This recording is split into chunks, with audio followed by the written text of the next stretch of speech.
So welcome everyone. Welcome to this Trade and Blue Economy course with a focus on Caribbean realities and Caribbean case studies.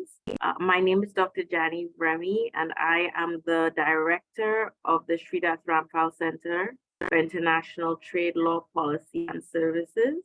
And at the center, we do training with a trade-related focus. And one of the trade-related focuses that we have turned our attention to increasingly are trade and its intersection with sustainable development. And for the region, one of the big issues confronting us and opportunities is obviously the blue economy. Last year, we hosted a course that had over 200 participants. And this semester, we decided to go a little bit narrower and have more of a classroom feeling.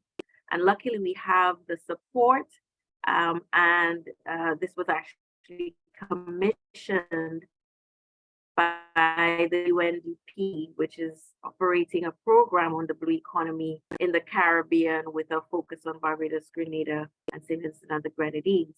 So before we go through the agenda and I go through some of the logistics for the remaining 2-3 days of the course, it's my pleasure to hand over to Ms. Sarah Valero, who is the Joint Program Coordinator for the UNDP project on the blue economy. So Sarah, over. Perfect. Thank you so much, Jan, and good morning, everyone. Welcome to this course. As Jan was just saying, this is a collaboration between UNDP as the lead agency for a joint program that is actually financed by the Sustainable Development Goals Fund and entitled Harnessing Blue Economy Finance for Small Island Developing States, Recovery and Sustainable Development. Basically, this joint program is looking at how to develop sustainable and gender-inclusive blue economy financing strategies, as well as other critical tools in monitoring and evaluation frameworks and other coordination mechanisms to support the governments of our 3 participating countries, St. Vincent and the Grenadines, Grenada, and Barbados. Because of the relevance of trade for an economy, and especially as it relates to the blue economy and the center's experience and expertise in it, we decided to partner up with the team here at UESRC to put together and host this course that I really hope everyone enjoys. I think we have a really great program ahead with some very interesting topics kicking off today, and Dr. Remy will tell you more about the agenda and the specifics on that. But from my side, I just want to wish everyone a fruitful course, and hopefully you enjoy it. And we will be here connected if you have any questions, whether it's on the course or on the program itself. I do believe that some of you may be familiar with the project already. We have been implementing it for the past 24 months, and now we're coming to an end.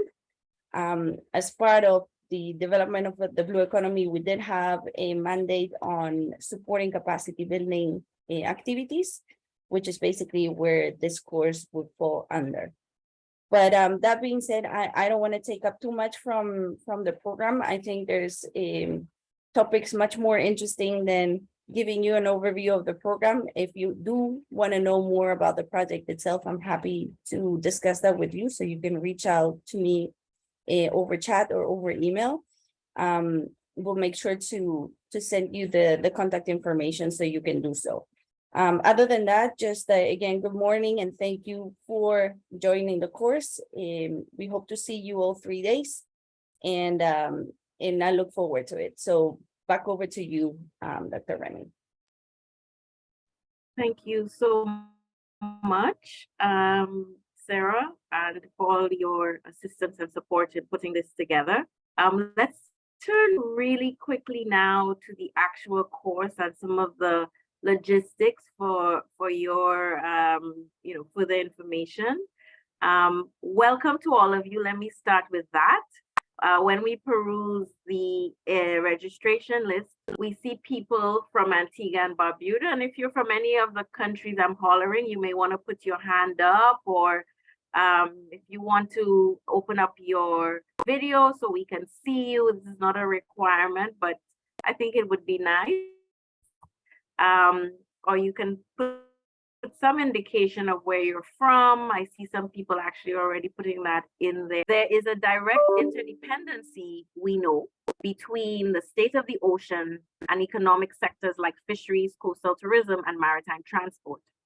Over the last 30 years, we've seen changes to the ocean's ecosystem as a result of overfishing, climate change, and other activities which have impacted both the industries that depend on the ocean for commerce and populations that depend on the ocean for survival. The percentage of fish stocks within biologically sustainably levels fell from 90% in 1990 to less than 66% in 2017. We have an increasing amount of carbon dioxide in the atmosphere, and it is the oceans that absorb that carbon dioxide, leading to greater ocean acidification. The ocean also continues to absorb heat generated by rising emissions. Higher temperatures have led to changes in weather and wind patterns, leading to increased storm intensity, which threaten global value chains.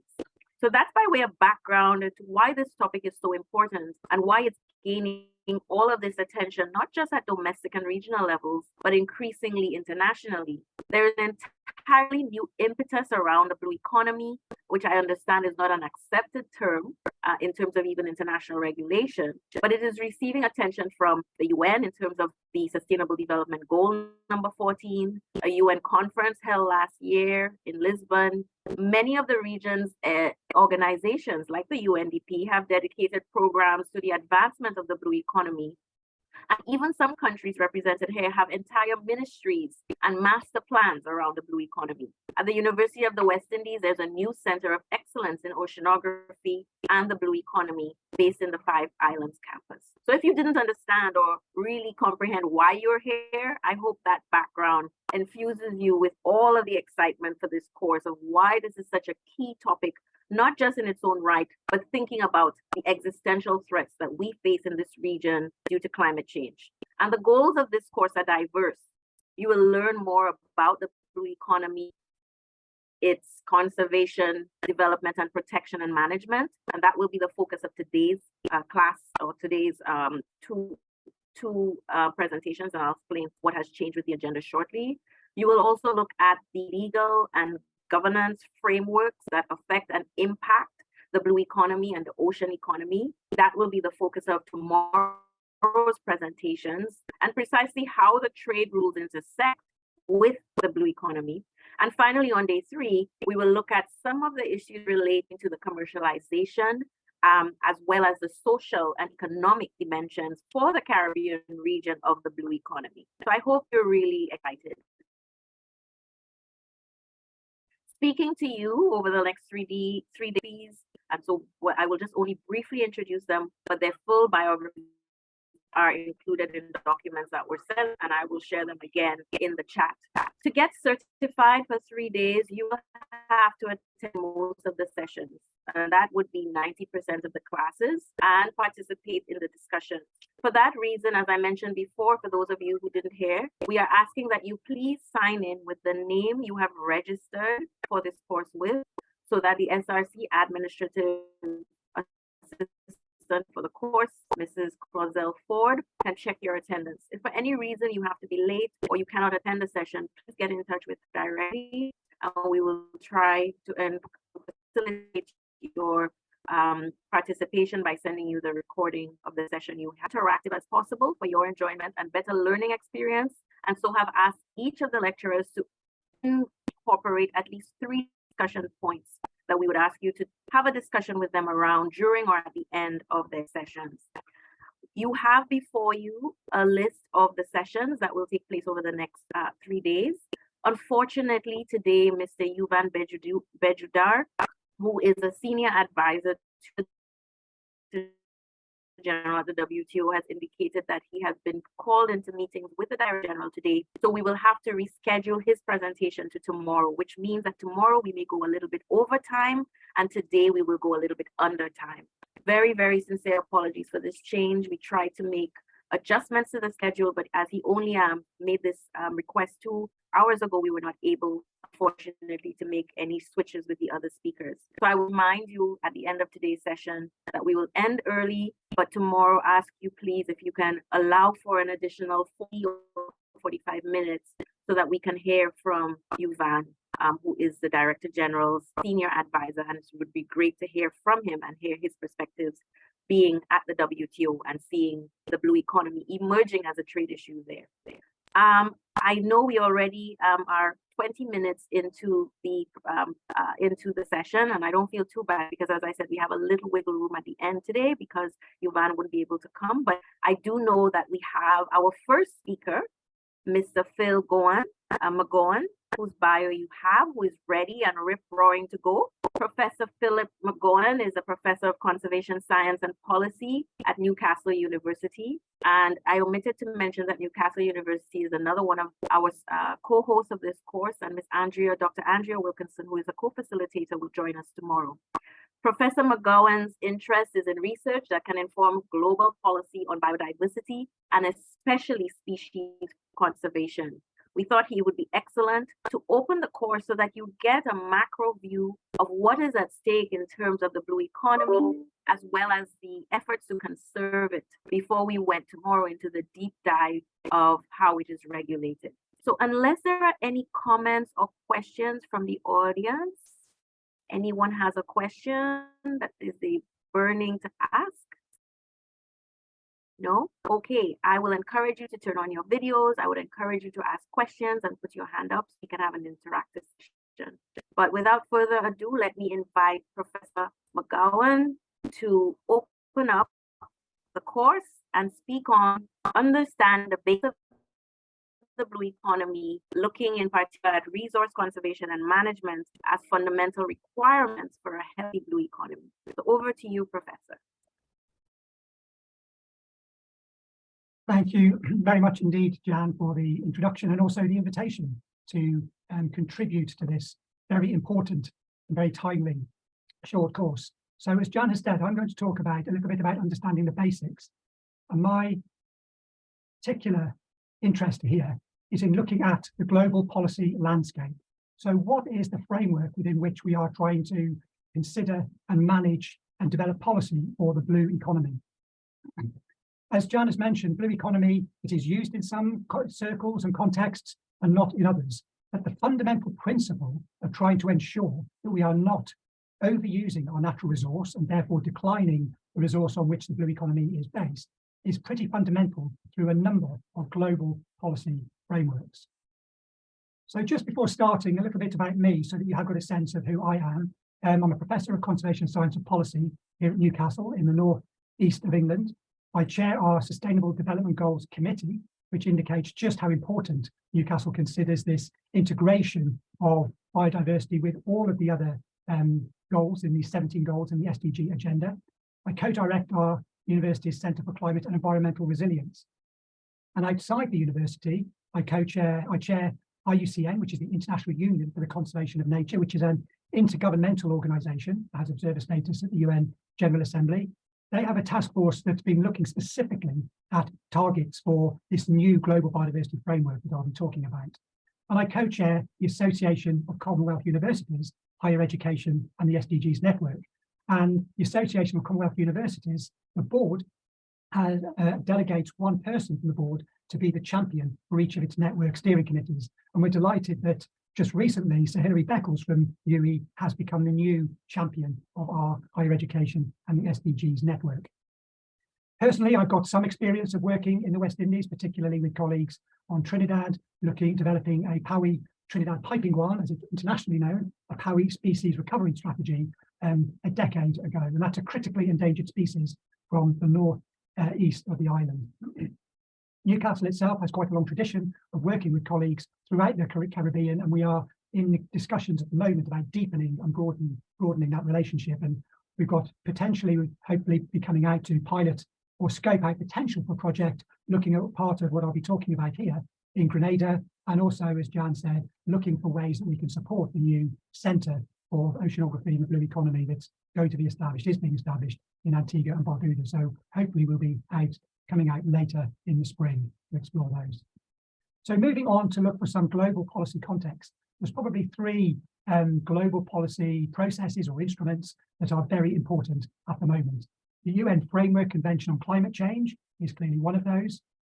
The COP27 took place at the end of last year, followed very quickly by the Convention on Biological Diversity's COP15, also known as the UN Biodiversity Conference, which took place in Montreal in Canada. Should have taken place in Kunming in China, but because of, at that time, China's COVID lockdown policies, it took place at the seat of the CBD Secretariat in Montreal. And I'll talk quite a bit about the outcomes of that meeting, as it was very, very important. It has a lot of significance for the way countries with large marine resources will manage those resources. And of course, the Sustainable Development Goals. And there are three of them that are really stand out in terms of the resource that we're looking to conserve and manage, and really ensure that people benefit from equitably. So SDGs 13, 14, and 15. So that's the global policy context. The Sustainable Development Goals, as I'm sure we're all increasingly aware, if you are interested at all in football or any sport, we are effectively just past the half time. So we're moving into the second half of this agenda. It was adopted by all member states of the United Nations in 2015 and will run until 2030. 17 goals encompassing all of the aspects that we really want to see developing, from development, economic development, through society and a robust environment. And this is one depiction that I really think is very important, and I really like this depiction. If we want to have a strong economy, there are a number of sustainable development goals that are about developing the economy and ensuring that we all benefit equitably from that. In order to have a robust and developing economy, we need to have an equitable society that benefits from those economic developments.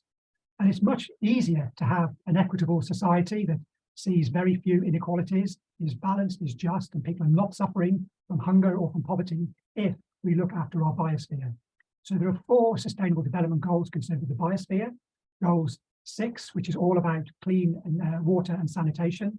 And then the 3 that I've mentioned on the previous slide: climate action, life below water, and life on land. If we really ensure that those sustainable development goals are given attention and they're not, we don't pay attention to the other goals at the expense of those 4 goals, then we give ourselves the best possible chance to have an equitable and just society from which we can have long-term, sustainable and equitable economic development. And of course, running through all of these are goal 17, which is partnerships, working in partnerships so that whether it's locally, nationally, regionally, or internationally, we are all working together for the same long-term aim and objectives. So just to give you a quick indication of what these sustainable development goals look like, we've seen perhaps these little strap lines, life below water or life on land, but underneath those, there are differing numbers of politically negotiated targets. So you can see things in here that are concerned with making sure we don't overuse the Earth's, the ocean resources, that we have protection. And it's exactly the same for life on land. Looking at some of those targets in a little bit more detail, they've got things like here: effectively regulate harvesting and end overfishing, illegal, unreported and unregulated fishing, and destructive fishing practices. And for life on land, take urgent and significant action to reduce the degradation of natural habitats, halt the loss of biodiversity, and by 2020, protect and prevent the extinction of threatened species. So perhaps we can instinctively begin to see and to think that if we don't address and succeed in meeting these targets, then we will struggle to benefit either in trade or other aspects of the blue economy that we want to see. We need to ensure that the resource that we are seeking to use is managed wisely and sustainably. Now, I mentioned that the Sustainable Development Goals run from 2015 to 2030, and you'll see here that these 2 targets and a number of other targets in 14 and 15, the Sustainable Development Goals, but a couple of other goals as well, have got that date 2020 in. And that's because the Convention on Biological Diversity had a 10-year-long strategic plan, which was due to end in 2020. And there's a very close relationship between the strategic plan of CBD and the Sustainable Development Goals.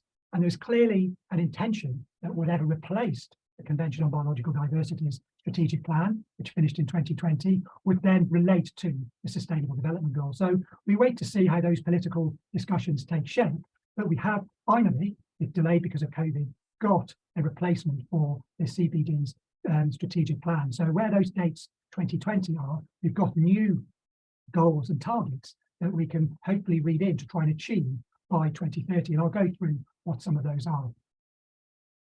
But just before doing that, I'd just like to just put up this graphic, which I think is very, very interesting. It's a piece of work we've done here at Newcastle, looking at the small island developing states that have submitted voluntary national reports to the SDG, to the UN High-Level Political Forum on Sustainable Development.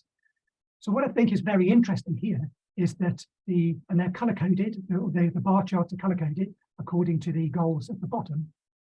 And if we look at goals 14 and 15, we can see that really they haven't attracted a lot of attention. So politically, they're not being really flagged up by those nations, small island developing states that have submitted voluntary national reports as having really critical issues.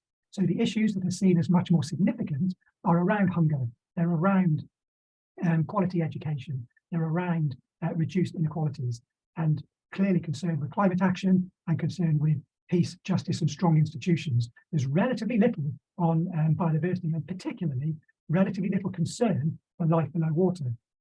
So a question perhaps is, does that really reflect the situation on the ground? Is there really little concern about overusing marine resources, or is it that we haven't yet got into a position where we can have a really deep and integrated understanding of the impact of our activities on marine resources? So maybe that's something to have a little think about as we go through this course. So I've mentioned the Convention on Biological Diversity, and whilst it's perhaps easy to think that it's all about biodiversity conservation, the Convention has actually got three main objectives. One of them is the conservation of biological diversity. The second one is sustainable use of the components of biological diversity, because that's very, very fundamental to significant parts of the world. So when you're in CBD negotiations, it's very much GRULAC, the group of Latin American countries and Africa, that are always talking about sustainable use. So they've got a very strong mandate to argue for the long-term cultural and traditional use of biological resources, not just preserving for the sake of preserving.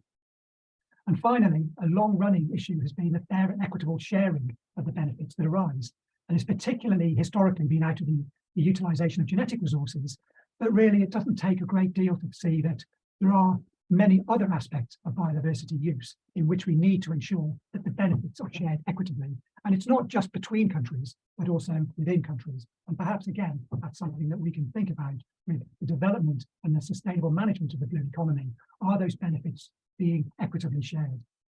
The convention was negotiated in the Rio Earth Summit in 1992. So it's been in existence for quite a long time, but hasn't had quite that same attention either in policy circles or in the public domain as the convention, the UN Framework Convention on Climate Change. So I think there are perhaps two significant UN reports that really bring into very, very sharp focus why we do have to pay particular attention to the state of the natural world at the moment. The first of these was the Global Assessment Report that was produced by the Intergovernmental Platform on Biodiversity and Ecosystem Services, IPBES, which is our biodiversity equivalent of IPCC, the Intergovernmental Panel on Climate Change.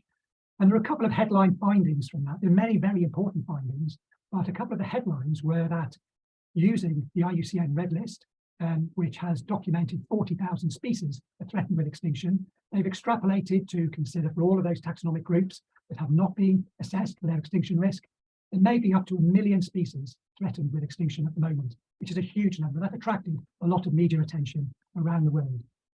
And the second very significant finding from that piece of work is that there are 5 main drivers of biodiversity loss. One of them is land and sea use change. So we're changing those natural habitats and landscapes at a way that is threatening biodiversity.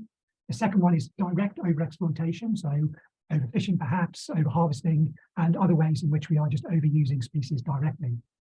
A third is pollution, a fourth is invasive species, and a fifth is climate change. So those are the 5 main drivers of biodiversity loss. And the second report, published again by the UN, but this time from the Convention on Biological Diversity, published in September 2020, Global Biodiversity Outlook 5, was a summary, a review of the progress of its 10-year strategic plan. And that strategic plan had 20 targets in it, grouped into 5 goals. And the report, the review found that none of those targets, 20 targets, had been achieved. Some of them were partially achieved, and some of them we were making very weak progress in. So take those two things together, and it gives us the indication, the story, that we've got a lot of species that are threatened with extinction. It's much easier to document and characterize the status of species than it is with genetic diversity or with ecosystems. So we take that as a surrogate, perhaps, for biodiversity as a whole.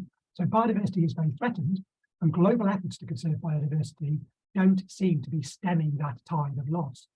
What's very interesting is that in 2015, when the CBD had its sort of midterm review on its 10-year strategic plan, it did find that efforts for conservation were increasing. There was more policy, there was more implementation, there were more civil society efforts to conserve biodiversity.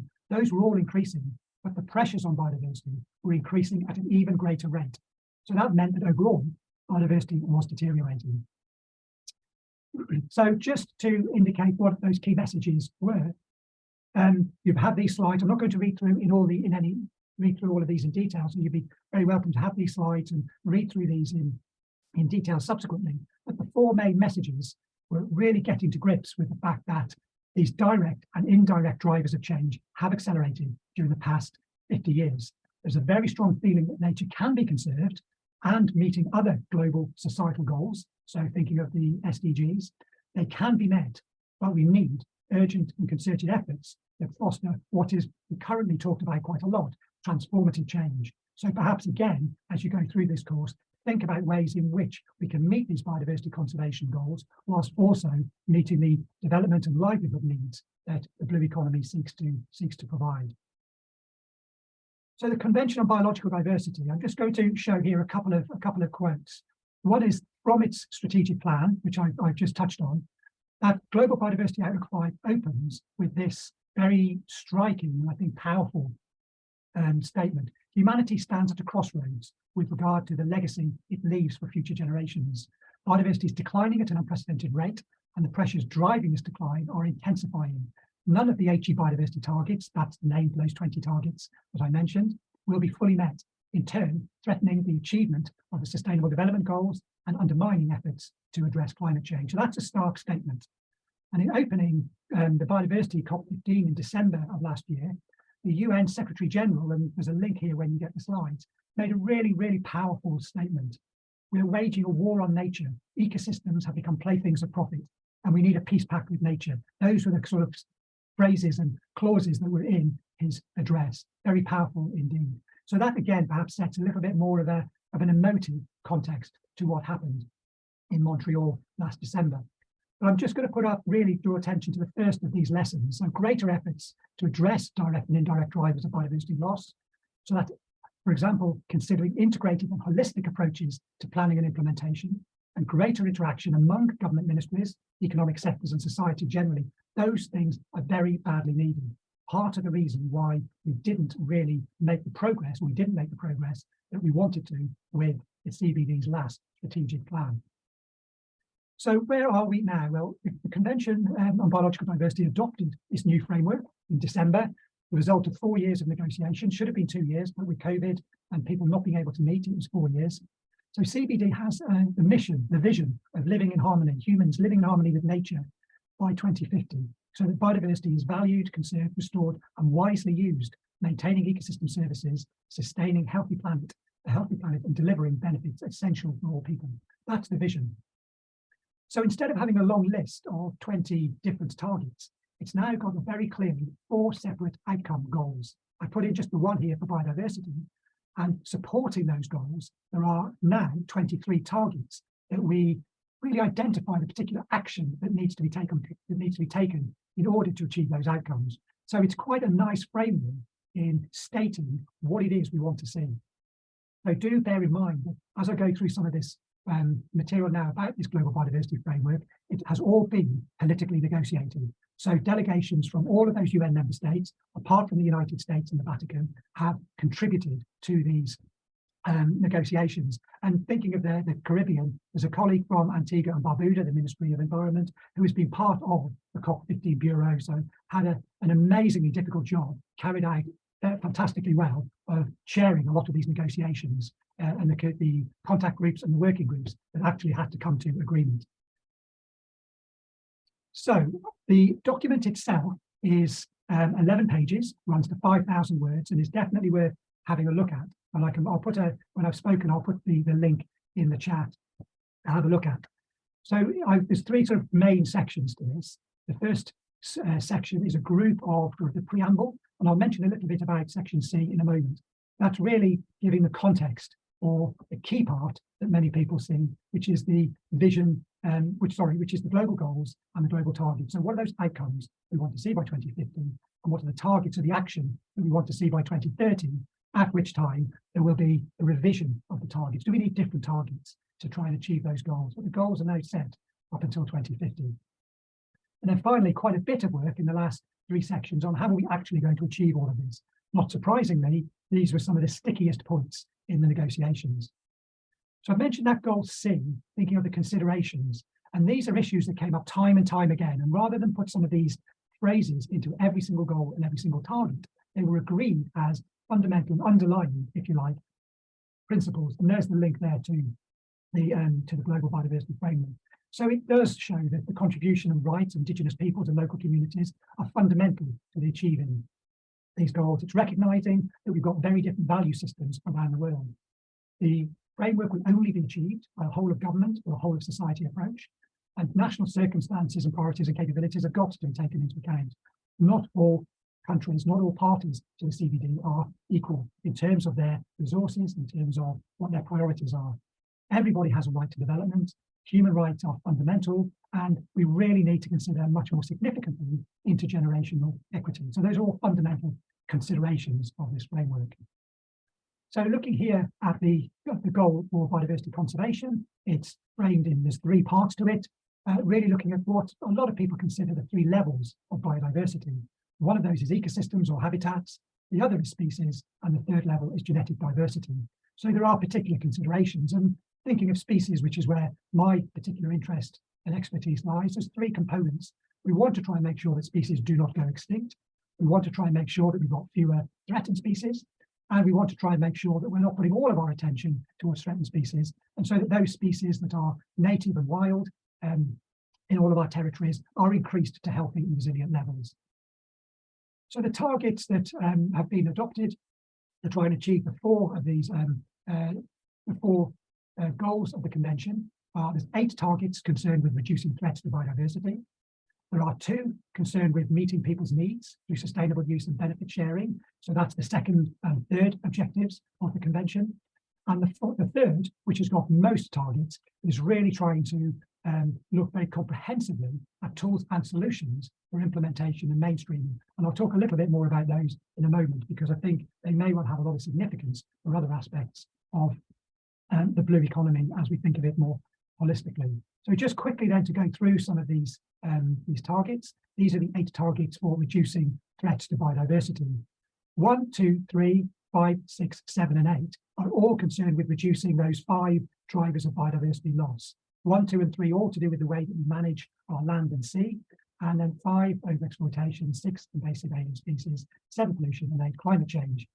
Target 4 is there because, as a piece of work that we did here at Newcastle, working with IUCN and other partners, we found that quite a lot of species would remain threatened because they've got small population sizes, small distributions, or particular combinations of challenges. Even if we tackle all of those other threats and we make significant progress in reducing those, then quite a number of species will remain threatened. So that's why that target is there as well. Section 2, meeting people's needs through sustainable use and benefit sharing. A lot to do with looking at management, both of species and of production lands, whether it's aquaculture or agriculture, and then ensuring that people really are benefiting from nature. And then finally, I've just put in bold here a number of these targets, which are really getting to grips with the way that we want biodiversity to be part and parcel of everyday thinking in other parts or in other sectors. So it is mainstreamed in political decision making. Businesses really do take into account biodiversity when they're designing their supply chains or their value chains, and they disclose their risks. And I'll mention a bit more about that in a moment. Target 18, we are reducing harmful subsidies and we're increasing positive incentives. Where there is private finance, we are trying to increase financial flows to biodiversity. And then down there with target 22, we're trying to ensure that decision making is equitable and inclusive. So this is that goal. And as I say, do bear in mind that these are politically negotiated, but it's all around trying to make sure that there are adequate means of implementation. So it includes enough money, and it doesn't in all cases need to be new public money. It can be working with private companies to ensure that they are targeting their efforts so that they are not only not having negative impact on biodiversity, but they're actually having a positive impact on biodiversity. Do we have all the technical and scientific skills, not only between countries, but between sectors, so that we are understanding how to manage our natural resources? And it's very interesting that despite 4 years of political negotiations, it's remained in here that there's a real strong emphasis on equitable benefit sharing to all parties, especially developing countries, and in particular, the least developing countries and small island developing states. So it clearly is recognised that there are quite significant challenges facing small island developing states, unique challenges.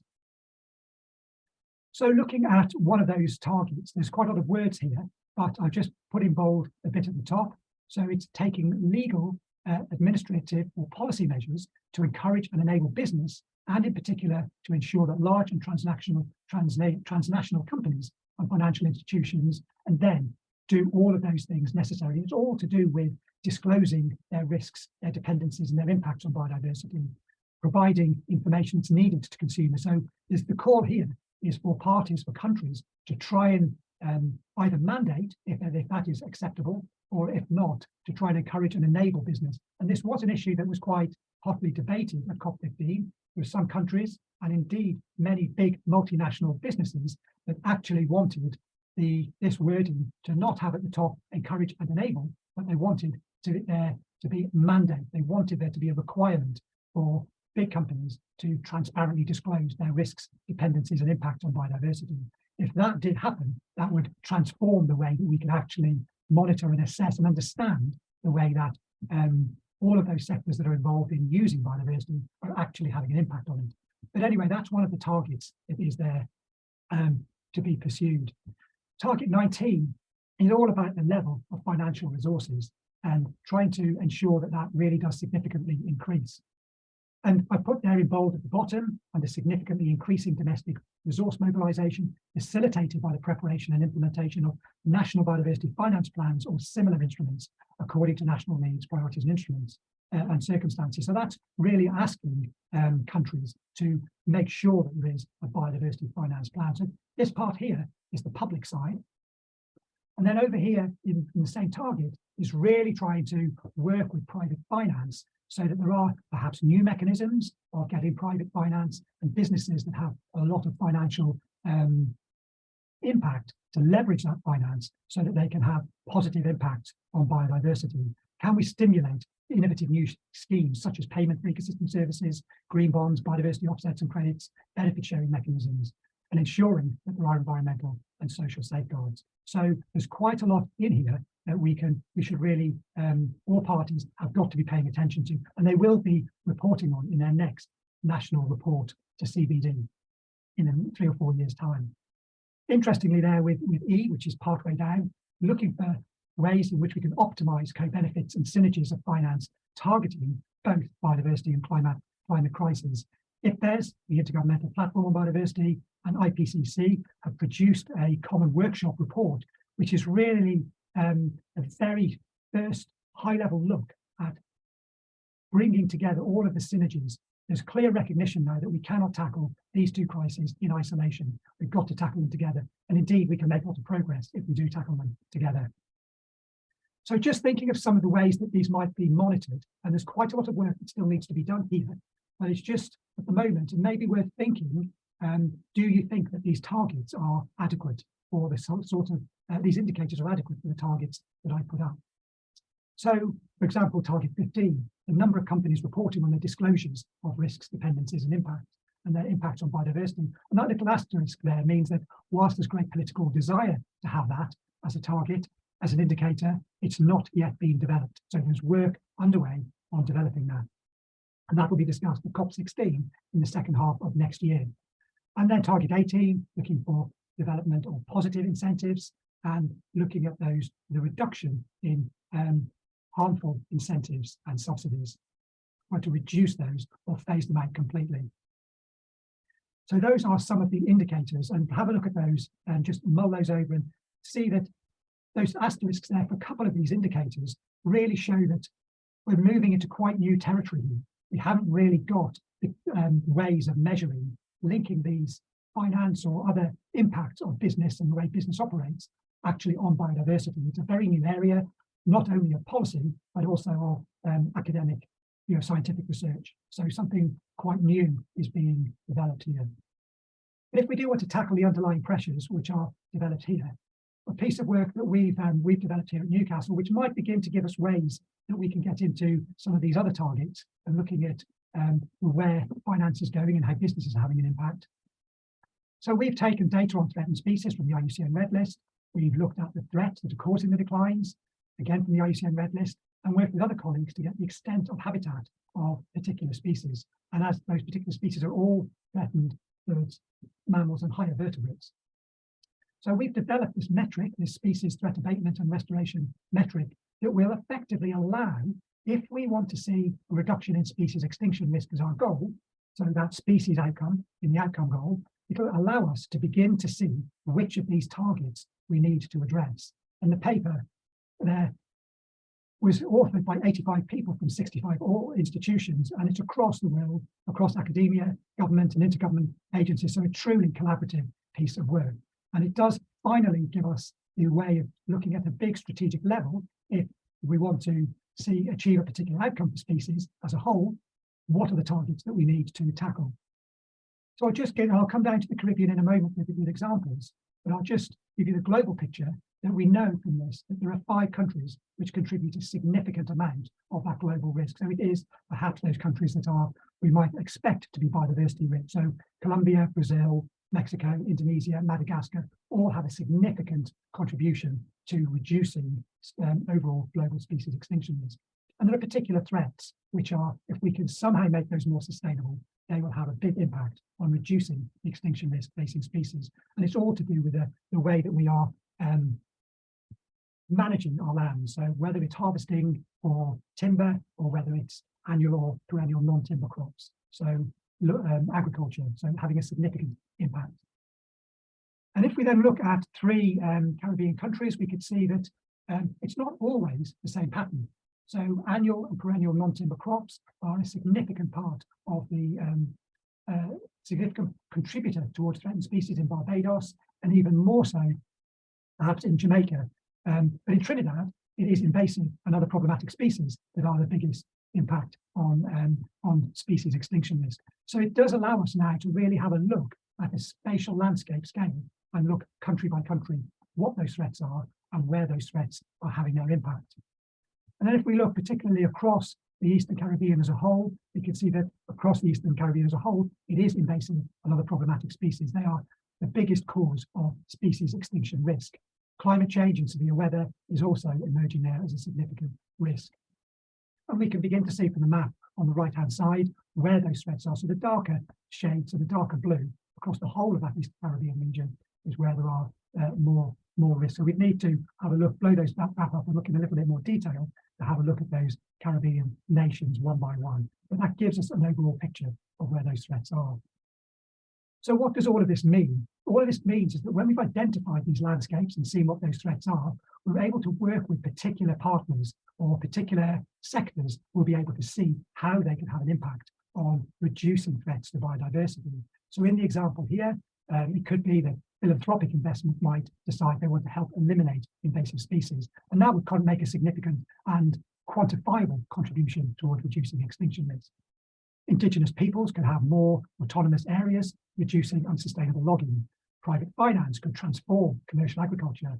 Government could expand and effectively manage a national park, and a mining company could restore degraded habitat. So we can identify what those particular challenges are and then work out collectively, working together, what those ways in which we could engage other sectors to have to make their contributions towards biodiversity conservation. And this is the one project that I've mentioned that we are in very early discussions to see if we can explore the application of this in Grenada, which would be very exciting if we are able to do that, looking very explicitly at Grenada's threatened species. So just to conclude, I think there is a very supportive and increasingly integrated global policy landscape. The Kunming-Montreal Global Biodiversity Framework, which was adopted only less than 2 months ago, just over 2 months ago, does link actions to outcomes. And there are very promising research developments that are enhancing our understanding of interactions that are impacting on biodiversity and can inform policy and management decisions to improve biodiversity outcomes at a range of scales. And hopefully, this will help identify the policies needed to ensure a robust environment and ensure that we meet CBD's vision of living in harmony with nature by 2050. Thank you very much. Wow, thank you so much, Prof. McGowan. I think it's a perfect timing because we have our next speaker lined up and ready to go. So without further ado, thank you, Prof. We have another professor with us, and I'm sorry to keep you waiting, Professor. We have Professor Rashid Samaila, who is a professor in Canada Research Chair and Tier 1 in Interdisciplinary Ocean and Fisheries Economics at the Institute for Oceans and Fisheries and the School of Public Policy and Global Affairs at the University of British Columbia. And I understand a co-editor of one of the top journals on oceans and generally just the oceans economy. So Professor, it's over to you. You have as much as 45 minutes if you need, but take as much time as you need. Yeah, we do have some time. Over to you. Yeah, thank you so much, Professor Remy. Yeah, it's always good to work with you and to share and interact with your group of. This is the second year we're doing this, so it's a big pleasure actually, and for me to interact with the future leaders, the current leaders. Some of them are already leaders and even going to be more prominent leaders into the future. So this is a good thing. I mean, so, and like you said, I have a host of guests here at UBC that I'm hosting. We have a full week of workshops. So I'll try to do this as quickly within 30 minutes. Hopefully we'll get time for some questions. And yeah, it's just to start an interaction, right? So, and this is a topic I got, measuring the marine protection and marine biodiversity loss and its impact on the blue economy and on people. Ultimately, this is about people, right? So I got the tail end of Professor McGowan's lecture, and you will find a lot of kind of intersection and reinforcing each other, complementing, and in some cases extending, which is what this whole course does. So hopefully by the end of it all, you have a broader view of the blue economy and how it relates to the Caribbean region in particular. My talk will be a bit high level to go global, and whatever I say, you can think of it as happening in the Caribbean at a smaller scale, okay? Because these things we see around, whether it's overfishing, biodiversity loss, impact on people, it's about the same within the scale you're talking about across the globe here and there, right? So please, I know there are experts that know the region better, and you will get more from them. So this is my first real picture and of the blue economy. And one thing I've been thinking a lot these days is the relationship of okay, let me start off this way. You know, you can actually split the economic activities that we classify as the blue economy. And to me, that is any economic activity happening on the water, below the water, adjacent to the water. All of those are blue economy activities. They are affiliated or connected or done because of the ocean, because of the aquatic system. And you can actually split those activities into two broad categories. I mean, it's one of the ways you can do it, but here, that's my focus. You can talk about blue economy activities that depend on life in the ocean. You know, you have to have the fish to have a fishery. You have to have the whales to do all which, you know, shark watching, right? And then you have those parts of the blue economy that don't depend on life in the ocean. They will happen once you have the water. The ships will just ply on it and go, right? The cruise ships and so on. So, and more, I zoom on this classification because in economics, in general, what do? We trade off things here and there. And what I'm worried about is if we don't think in this way, we are likely to trade off life in the ocean for the economic benefits from non-living, from the economic activities that don't depend on life, because those are, and you can see at the second level, you have market services, the services you can actually You catch the fish, you sell it in the market, you know your revenue and all that, those market services. And then there are services that are not marketable in that sense. You know, even thinking about carbon sequestration, the market is not developed yet. So that's another dichotomy to have in mind, you know, when you do blue economy. And if you're thinking about biodiversity loss and about sustainability of life in the ocean, right? Otherwise, you may trade off this in not a good way. We did a recent paper, which I can send to Jan later, that she can share. We looked at the DC blue economy, and what we saw is that the non-living life, if you just look at market value, they loom large compared to the living ocean services. So if you're trading up, you say, why not? Let's have more cruise ships. Let's have more ships because they give us more dollars. And now you are going to lose the fish. People need to eat, the whale watching, ecotourism, and so on and so forth. So I'm putting this out there as a kind of framing for one way to look at the blue economy to ensure that we continue to have life in the ocean, because that is crucial, right? If you think of oxygen alone, half of the oxygen on Earth, according to scientists, is generated in the ocean, and life in the ocean is a key source of this, from algae growing up there. So first point for me. Now, the second point is that our relationship with the ocean, or aquatic systems, if you want more generally, but you guys are ocean states, large ocean states, right? So I keep saying the ocean, and I work in the ocean mostly. I don't do much of freshwater systems. But again, when I talk about the ocean, it's about aquatic system by and large, you know. And so when you look at what we do, we the people, when we go to the ocean, we do basically two things. We take the stuff we need, the stuff we want, the fish, the oil, the gas, the diamond, whatever is in nature and is in the ocean, we take it into our economy. We take them into our economy, into our culture, into our social systems. We do what we do with them. And at the end of the day, we produce waste, which goes back to the ocean, to the environment. So from the ocean, good things come. To the ocean, bad things go. And if we don't do this wisely, we are going to destroy this amazing natural resource that is so important for our lives and livelihoods, and for moderating the temperature and all that. So that's the second big point to really note here. No matter how sophisticated your economy, I'm in Tokyo, I'm in New York, I'm in Vancouver, I tell them you can be in a skyscraper, 100-story buildings up in the air. Basically, you are attached to nature. I mean, all your food, all your air, everything you can be associated. This is a truism, and we need to watch that if we are going to. That means we need interdisciplinarity. We need to co-create knowledge. We need to do partnership, research, government, policy, civil society, because no single group has a solution to how to manage our oceans well, if you think of this model here. All right, second key point. The third point is that, because my thing is about marine biodiversity and the losses and what it means. So this is simple food web model of the relationship between the animals in the ocean. And you can see biologists who talk about trophic levels. Animals are at different trophic levels. Those in the low level are animals that are usually praised for high-level animals. So there is all sorts of connections between these animals. It's a food web, and the web works when the web is complete, right? When you truncate the food web, you are really reducing its ability to keep doing what it is made to do, to create all the services and so on. So this is crucial. I heard you talking about the CBD. All the effort there is to make sure that we do not take down the natural webs and systems that nature has given us to help make this world work, not only for the nature, but for people too, right? So keep this in mind, because what we are doing, we are actually knocking off parts of this web, whether in the ocean or on the land, and that has consequences. One of the consequences is here for you. So I talk about, this is a picture, the fishing down marine food web picture, which my colleague Daniel Pauli really coined. I don't know how many of you are attuned with the news. I mean, on the 22nd of this month, Daniel Pauli and myself actually were declared winners of the Tyler Prize for environmental achievement. You can check it out. It's all over on social media and on the web. So Daniel is an ecologist, I'm the economist, and we combine forces. And I believe none of us could have won that prize alone. It's because we work together. So interdisciplinarity is crucial.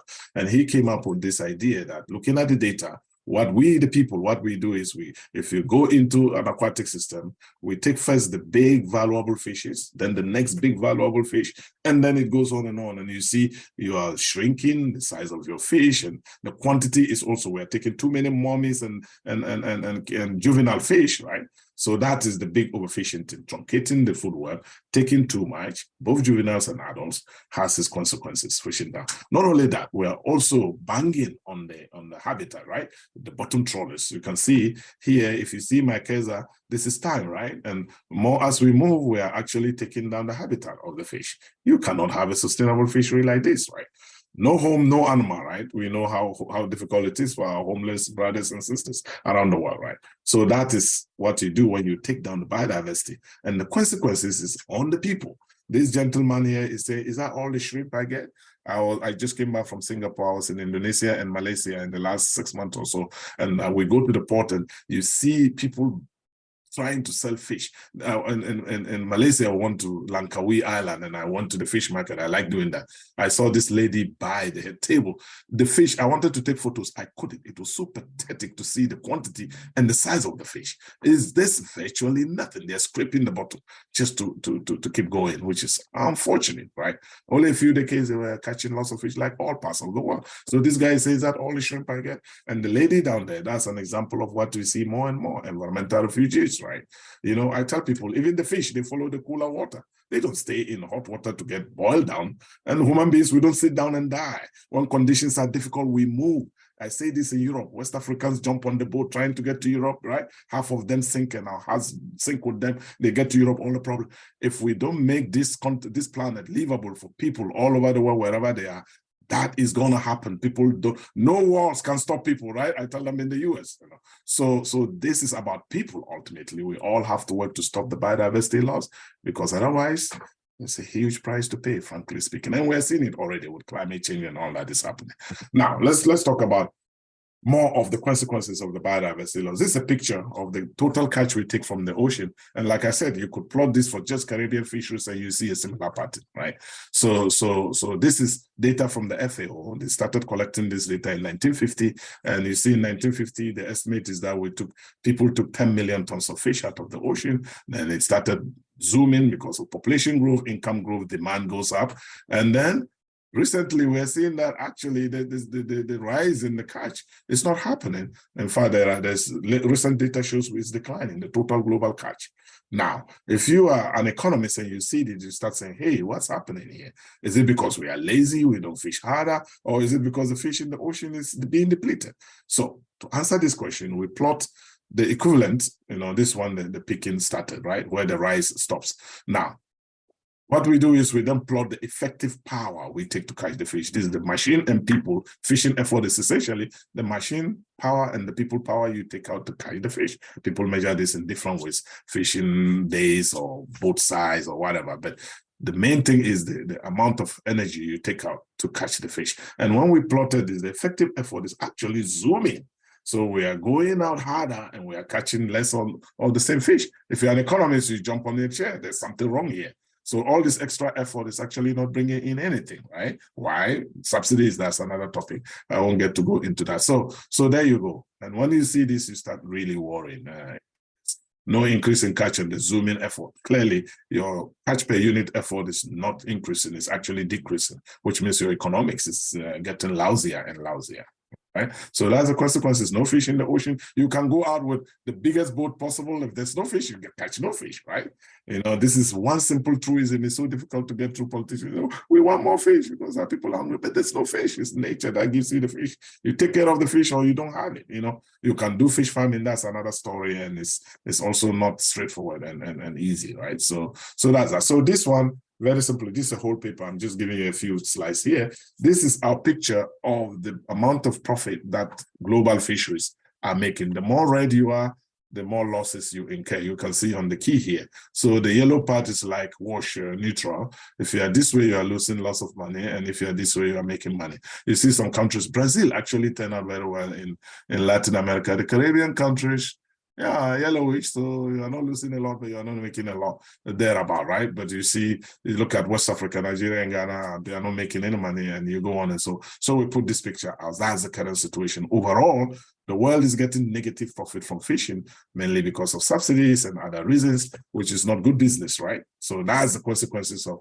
depleting your resource. You have to work hard, get little, and the economics just comes out this messy, right? Not good. So how about the food security implications? This is an earlier paper we did, and we estimated how much fish we are losing from our overfishing and all the things I've mentioned to you. And our estimate at that time, in 2004, the world is losing about 10 million tons of fish a year because we are not managing our fisheries well, all right? Now, the total estimate is about 100 million to 120 million tons, both the legal and illegal. So that's 10 million lost. If you want to see how much this is in terms of food, if you convert this 10 million into mature cows, that means we are losing the equivalent of 10 million mature cows each year because of our not managing our fisheries well. Like again, you see a proportion of this actually for the Caribbean and Latin America here. I give you some regional estimate. That 10 million is split like this. In Europe, they're losing over 2.5 million a year, and in Asia, below over 2 million. In North America, that this is South America, so you will be part of this, right? And this big drop is anchovies in Peru that collapsed in the 70s, and so or early 80s. There you can see that, and then it starts coming. This will be Africa, about 1 million lost, and so on and so forth. So this is a lot of protein, a lot of food, a lot of dollars, a lot of jobs. Jobs. In one of our papers, we estimated that 260 million people earn some income from fishing. This is ocean fishing, marine alone. And most of these are in developing countries, large developing countries. I like to give this story because I think it's one of my highlights. In 2016, just before the Obama administration finished their term, John Kerry had a big ocean conference at the State Department, and they asked me to open the sustainable fisheries section. This was amazing, actually. And John Kerry talked first, Obama came next, the third one was Leonardo DiCaprio, and the fourth one is your little brother, Rashid. I was the fourth to talk that day, room packed with about 400 top people in ocean management. And I made a joke there. I told them, if not for fish, they remember how Obama, within 2 years, he started becoming great. That handsome young man got into this position, took it very serious, worked like crazy to dig America out of the mess of the previous government. And he started becoming great. And I made a joke. I told them, if not for fish, he would have been grayer, because all these tens of millions of young people all over the world who will have no job to do, the problems will not remain in the Caribbean or in Africa or in Southeast Asia. They will get to the table of the US president and other leaders, and he would have been grayer. So the jobs and all that we are losing because we are not managing our fisheries well affects the impact of the blue economy and what it can do for us. We in this paper, we made a very kind of stylized kind of, and I would say the fish we lose, if we turn it into protein or food calories or whatever, we could feed 90 million of the world's undernourished people, right? So just to give a food security angle to, when we mess up biodiversity, we actually mess up people, because we're taking away food and jobs and dollars out of their pockets and mouths and stomachs. And so in this paper, we said, okay, so we see that there are losses. What can we do if you rebuild? And again, you can get the details in the paper. You can actually you can turn all countries into black, into making money.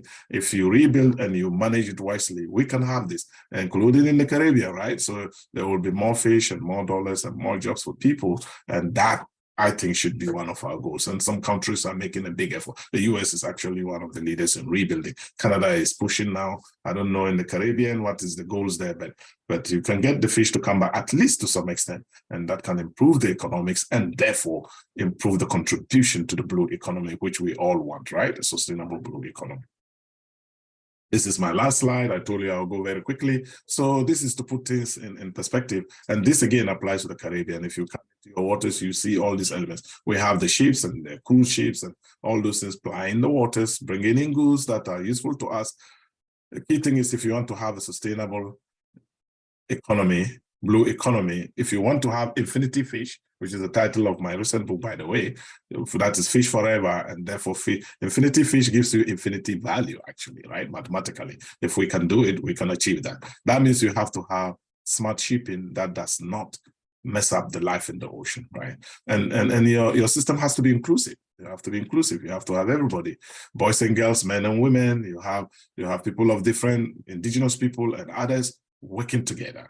And this is crucial. When I talk in Africa, I tell them, until Africa treats all our girls equally like boys, we are not going to lift off, because half of our brain is in our girls and we are not giving them the potential to get to their potential. See what Dr. Remy is doing here. Isn't that amazing? Can you imagine if you didn't go to school, what we will all be losing? So inclusiveness, diversity is crucial, because, you know, there is this line I saw which was quite powerful to me. They say that, I think it's the World Economic Forum, they came up with either data and said, look, what they see is that talent is equally distributed around the world. Talent is everywhere, right? The thing that is not equally distributed is opportunity, right? Brains are given to boys and girls.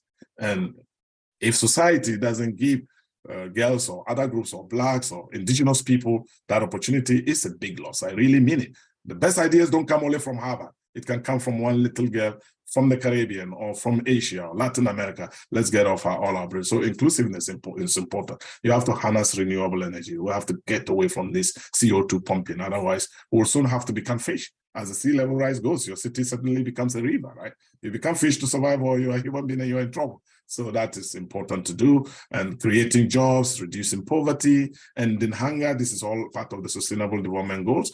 The ocean can help us, aquatic systems can help us, but we have to protect it and manage it well. Otherwise, it doesn't do it.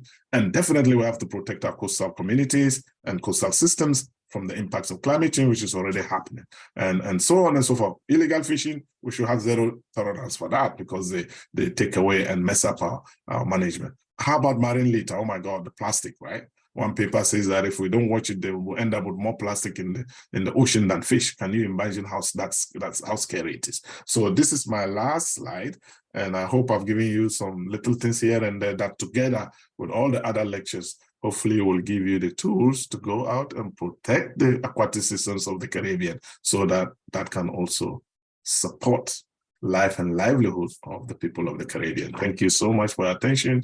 Thank you so much, Professor. As usual, you know, such a riveting presentation. So real.